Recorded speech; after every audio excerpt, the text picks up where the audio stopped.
இன்றைய தினம் சட்டமன்றத்தில் 0 ஹவரில் காவிரி நதிநீர் பிரச்சனை குறித்து இந்த விடியா திமுக அரசுடைய கவனத்திற்கு கொண்டு வந்தோம். காவிரி மேலாண்மை ஆணையத்தினுடைய 28வது கூட்டத்தில்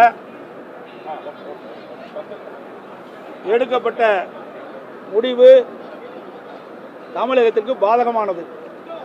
இதை நான் சுட்டிக்காட்டினேன். காவிரி நடுவர் மன்றம், அதாவது உச்ச நீதிமன்றம் அளித்த தீர்ப்பு, காவிரி நடுவர் மன்றம் காவிரி வாட்டர் டிஸ்பியூட் ட்ரிபியூனல் அளித்த தீர்ப்பின்படி உச்ச நீதிமன்ற தீர்ப்புக்கு உட்பட்டு செயல்படுவதற்கு மட்டும்தான் காவிரி மேலாண்மை ஆணையம், Kaveri water management authority, Kaveri நீர் முறைப்படுத்தும் குழு, காவிரி வாட்டர் ரெகுலேஷன் கமிட்டி அமைக்கப்பட்டது. எனவே இந்த ஆணையத்தின் பணிகளும் குழுவின் பணிகளும் முறையாக வரையறுக்கப்பட்டுள்ளன. என்னென்ன வரையறுக்கப்பட்ட விவரத்தை இந்த நேரத்தில் நான் தெரிவிக்க வருகிறேன். 1, காவிரி நதிநீரை தேக்குதல், பகிர்மானம் செய்தல், முறைப்படுத்துதல் மற்றும் கட்டுப்படுத்துதல். 2, காவிரி நீர் முறைப்படுத்தும் குழுவின் துணையுடன் அணைகளின் செயல்பாட்டை மேற்பார்வையிடுதல் மற்றும் அவற்றிலிருந்து நீரை பாசனம் மற்றும் இதர தேவைகளுக்கு வழங்குவது முறைப்படுத்துதல். 3, கர்நாடக தமிழ்நாடு எல்லையில் தற்போதுள்ள பில்லிக்குண்டு நீர் அளவை நிலையத்தில் கர்நாடக அரசு நீர் வழங்குவதை கண்காணிப்பது. இவற்றை தவிர வேறு பணிகள் எதுவும் மேற்கொள்ள இந்த அமைப்புகளுக்கு அதிகாரம் இல்லை. இந்நிலையில் புதிதாக மேகதாது அணை கட்டுவது பற்றி விவாதிக்க இந்த ஆணையத்திற்கோ குழுவிற்கோ எந்த அதிகாரமும் இல்லை. அதனால்தான் அம்மாவுடைய அரசு இருக்கின்ற பொழுது கர்நாடக அரசு மேகதாது அணை கட்டுவது குறித்து விவாதத்தை ஆணையத்திடம் கொண்டு வர பல முயற்சிகள் மேற்கொண்ட போதும் அதை விவாதிக்கும் அதிகாரம் ஆணையத்திற்கு இல்லை என்று, இதனை விவாத பொருளாக சேர்க்கக்கூடாது என்று கடுமையாக எதிர்த்து அதை தவிர்த்தோம்.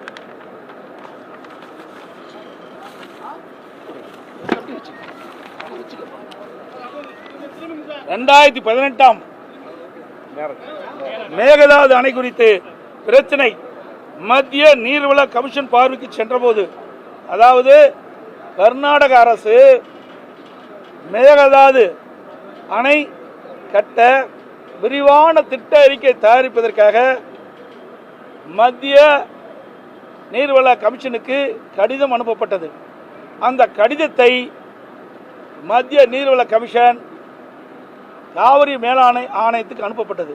அப்பொழுதுதான் 5/12/2012 மத்திய நீர்வள கமிஷன் என்ற இயக்குநரின் மீது உச்சநீதிமன்றத்தில் நீதிமன்ற அமைப்புகளுக்கு நாங்கள் தொடர்ந்தோம். ஏன்னா உச்சநீதிமன்றம் அளித்த தீர்ப்புக்கு எதிராக செயல்பட்ட காரணத்தினால்தான் உச்சநீதிமன்றத்தில் அந்த மத்திய நீர்வள கமிஷன் என்ற இயக்குநரின் மீது நாங்கள் அவதூறு வழக்கை தொடர்ந்தோம். இன்னும் அந்த வழக்கு நிலுவையில் இருக்குது. அந்த வழக்கு தொடர்ந்திருந்து காவிரி மேலாண்மை ஆணையத்தில் இந்த மேகதாது பொருள் கொடுத்து பாதிக்கவோ அல்லது எந்தவித செயல்பாடும் கொண்டு வரல. அது வரைக்கும் தடுத்து நிறுத்தப்பட்டது. ஆனால் திராவிட முன்னேற்ற கழக ஆட்சி வந்த பிறகு 1/2/2024 அன்று ஆணையத்தின் வரையறுக்கப்பட்ட பணி வரம்புக்கு அப்பாற்பட்டு மேகதாது அணை கட்டுவது பற்றி விவாதத்தை 28வது காவிரி மேலாண்மை ஆணை கூட்டத்தில் அனுமதிச்சிட்டாங்க. இந்த அரசாங்கம் வந்த பிறகு இந்த ஆணையத்து கூட்டத்தில் மேகதாது அணை பொருள் குறித்து விவாதிக்கிறாங்க.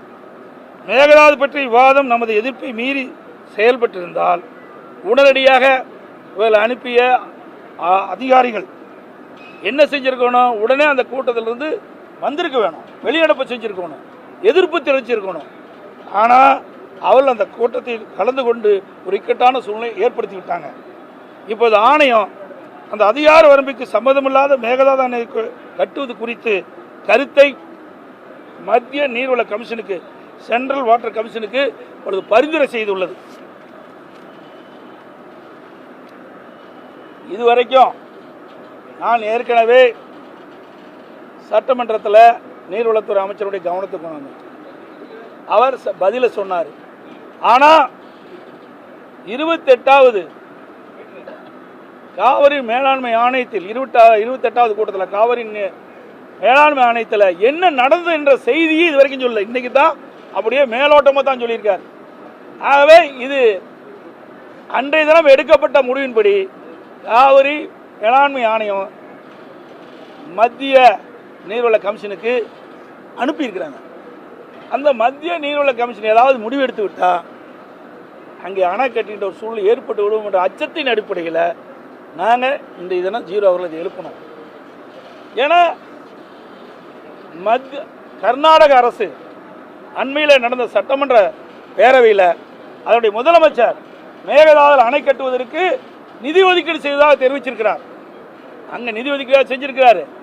இங்கே காவிரி மேலாண்மை ஆணையத்தில் அங்கே ஒரு முடிவு எடுக்கப்பட்டு சென்ட்ரல் வாட்டர் கமிஷனுக்கு அந்த முடிவை தெரிவிச்சிருக்கிறாங்க. இப்படிப்பட்ட நிலைமையில் இந்த அரசாங்கம் உடனடியாக நடவடிக்கையில் இறங்கி இருக்கணும். ஆகவே காவிரி மேலாண்மை ஆணையத்துக்கு எந்த அதிகாரம் கிடையாது. அவர் நான் சொன்ன அந்த 3 அடிப்படையில் தான் அது நடக்க வேணும். அதுக்கு மீறிய செயல் என்று சொல்லி சட்டமன்றத்தில் இதற்கு ஒரு கண்டன தீர்மானத்தை கொண்டாந்து நிறைவேற்றி உச்சநீதிமன்றத்தில் வழக்கு தொடர்ந்து தான் இந்த அரசு சரியா செயல்பட்டு நினைக்கலாம். அதில் எந்தவித பணியும் மேற்கொள்ள. அதே சட்டமன்றத்தில் 28வது கூட்டத்தில்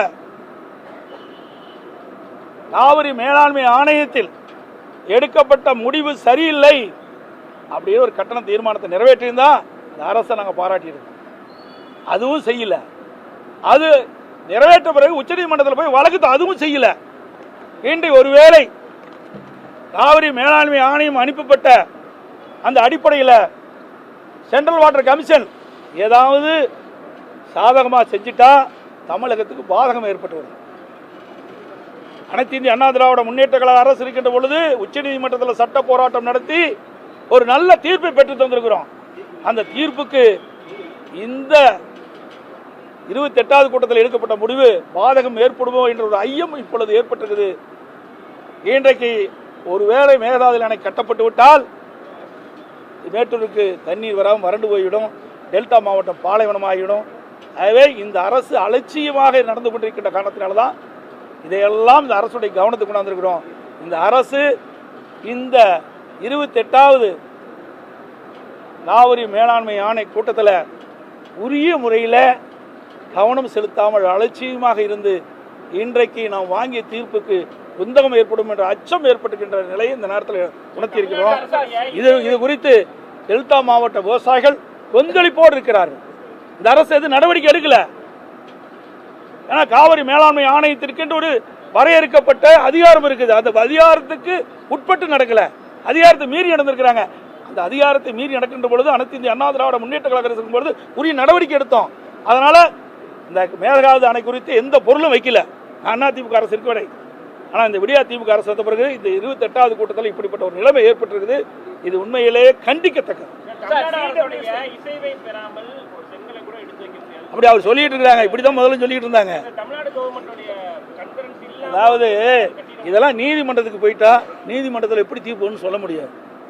ஏன்னா அங்க 28வது காவிரி மேலாண்மை ஆணையத்தில் நடைபெற்ற கூட்டத்தில் இவர் சொல்றாரு. இங்க நிறைய விளக்கம் சொல்லியிருக்காரு. இதெல்லாம் ஏன் இது வரைக்கும் சொல்லல, ஏன் வெளிப்படுத்தல? அதிகாரமே இல்லை. அப்படி அதிகாரம் இல்லாத அந்த காவிரி மேலாண்மை ஆணையத்துக்கு என்னென்ன அதிகாரம் என்று வரையறுக்கப்பட்டு சொல்லப்பட்டு விட்டது. அந்த அதிகாரத்துக்கு மீறி இந்த மேகதாது அணை பொருள் குறித்து வந்தபோது உடனடியாக இந்த அரசு வேகமாக துரிதமாக செயல்பட்டு கொண்டு வேண்டாமா? செயல்படவே இல்லையே. உடனடியாக என்ன பண்ணிருக்கணும்? சட்டமன்றம் நடந்துகிட்டு இருக்குது. அதே உச்சநீதிமன்றம் அளித்த தீர்ப்புக்கு எதிராக காவிரி மேலாண்மை ஆணையத்தினுடைய நடவடிக்கை சரியில்லை, இந்த அதிகாரத்தை மீறிய செயல் என்று ஒரு கண்டன தீர்மானத்தை கொண்டாந்து சட்டமன்றத்தில் நிறைவேற்றி உச்சநீதிமன்றம் போயிருந்தால் பரவாயில்ல. அதெல்லாம் செயல்படுத்தலை. உச்சநீதிமன்றம் நாளைக்கு போயிட்டாங்களா? இந்த காவிரி சென்ட்ரல் வாட்டர் கமிஷன் ஏதாவது ஒரு முடிவு செஞ்சு அறிவித்த பிறகு அப்புறம் போனால் மீண்டும் இது தேவையில்லாத பிரச்சனை தானே உண்டாக்குவோம். அதுதான் நான் சொல்றேன். சார், கூட்டத்தில் இது குறித்து விவாதிக்கலாம். அதை சென்ட்ரல் வாட்டர் போர்டு மெம்பரே அனுமதிக்கல. இருந்த போதும் மினிட்ஸ்ல அதை குறிப்பிட்டிருக்காங்கன்னு சொல்லி அமைச்சர் சொல்றாரு. சென்ட்ரல் வாட்டர் போர்டுக்கு அமைச்சிக்க சொல்லி அவன் அனுப்பிச்சிட்டாங்கல்ல. அதாவது சென்ட்ரல் வாட்டர் கமிஷனுக்கு அனுப்பிச்சிட்டாங்க. இல்ல அதுல இந்த போர்டு மெம்பரே எதிர்ப்பு தெரிவிச்சாரு. இந்த பொருள் குறித்து விவாதிக்க கூடாதுன்னு. இருந்த போதிலும் அந்த விவாதம் அது இவரு தானே சொல்றாரு. அது என்ன உண்மை நடந்ததுன்னு தெரியணும்ல. ஆனா மினிட்ஸ்ல மட்டும் அதை குறிப்பிட்டிருக்காங்க. அதாவது மினிட்ஸ்ல குறிப்பிட்டா என்ன அர்த்தம்? அதுதானே நிற்கும். மினிட்ல என்ன நிறைவேற்றுறாங்களோ, ஒரு கூட்டத்தில் மினிட்ல என்ன நிறைவேற்றுறாங்களோ அதுதானே நாளைக்கு நிற்கும். நீதிமன்றத்துக்கு போனால் அப்போ நீங்கள் உங்களுடைய அதிகாரிகள்லாம் அங்கே உங்களுடைய தமிழ்நாடு அரசுடைய அதிகாரிகள் அங்கே வைக்கிறாங்க. மினிட்ல நிறைவேற்றப்பட்ட பிறகு எல்லாம் கையெழுத்து போட்டு தான் நிறைவேற்றிருப்பாங்க. மினிட் கூட்டம் சும்மாலாம் இருக்க முடியாது. அப்படி நிறைவேற்றி சென்ட்ரல் வாட்டர் கமிஷனுக்கு போன பிறகு இது எந்த பாதிப்பை ஏற்படுத்துமே எண்ணி பார்க்கணும்.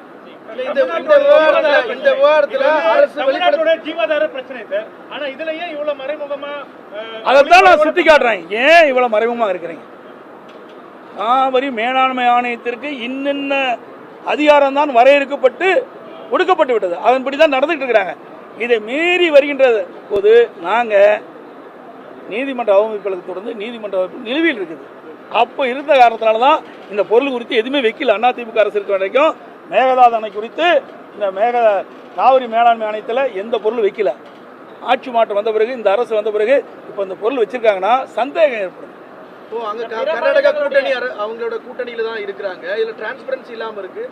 ஒரு மெத்தன போக்கா இதை கையாளுறாங்களே. அதுதான் ஒரு அலட்சி போக்காக இருக்கிறாரு. அலட்சி போக்காக இப்போ உச்ச நீதிமன்றம் போறங்கிறாரு. நாங்கெல்லாம் இவ்வளவு பிரச்சனை கொண்டாந்த பிறகுதான் தூக்கத்திலிருந்து விழிந்து இதுக்கு உச்ச நீதிமன்றம் போடுறாங்கன்னு நீர்வளத்துறை அமைச்சர் சொல்றாரு. அதைத்தான் ஏன் செய்யல? அதான் சந்தேகம் ஏற்படுது.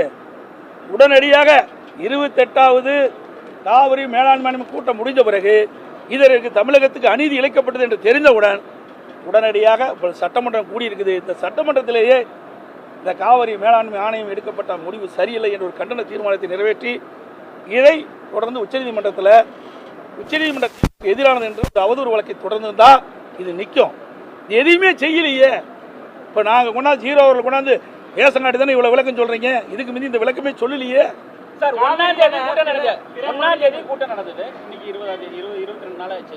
இதுவரையிலும் அமைதியான இருக்கிறதுக்கான காரணம் என்ன? அதுதாங்க இந்த அரசு செயல்படும் நாங்கள் பார்த்தோம். இந்த அரசாங்கம் இதுக்கு ஏதாவது நடவடிக்கை எடுக்கணும் பார்க்கணும். ஏன்னா ஒரு அரசாங்கம் தானே எடுக்கணும்.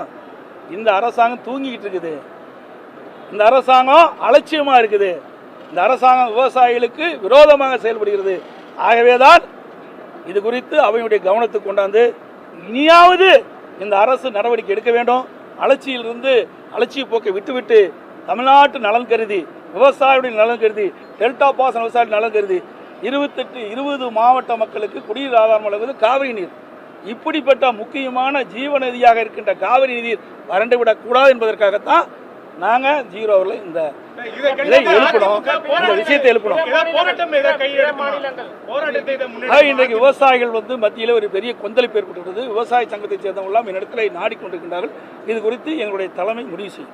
காவிரி காவிரியால் பயன்படக்கூடிய பிற மாநிலங்கள் கேரளா ஆகட்டும், புதுச்சேரி ஆகட்டும், அவங்க என்ன நிலைப்பாடு இருக்காங்க? ஏன்னா கேரளா சார் இப்போ மற்றவங்க எடுக்கிறாங்களே இல்லையோ, ஆனால் அண்டை மாநிலத்தை முழுக்க தண்ணீருக்கு நம்பி இருப்பது தமிழ்நாடு அரசு தான். கேரளாவிலும் அதிகமாக தண்ணி இருக்குது, மற்றும் ஆந்திராவிலையும் தண்ணி இருக்குது. அவையெல்லாம் அதை பற்றி கவலைப்பட வேண்டிய அவசியம் இல்லை. ஆனால் தமிழ்நாட்டை பொறுத்த வரைக்கும் காவிரி நதி தான் ஜீவநதி. இதுதான் 20 மாவட்ட மக்களுக்கு குடிநீர் ஆதாரமாக வழங்குது. டெல்டா பாசன விவசாயிகள் அதிகமாக பாசனம் பெறுகின்ற பகுதி காவிரி நதி தான். ஜீவநதிக்கு இப்படிப்பட்ட ஒரு ஆபத்து ஏற்படுகின்ற பொழுது இந்த அரசு அலட்சியமாக இருக்கிறது கண்டிக்கத்தக்கது. இதற்குண்டான முயற்சி இந்த அரசு எடுக்கவில்லை. இதனால் விவசாய சங்கங்கள்லாம் இன்றைக்கு டெல்டா பாசன விவசாயிகள், காவிரி பாசனம் இருக்கின்ற விவசாயிகள்லாம் கொந்தளிப்போ இருக்கிறாங்க.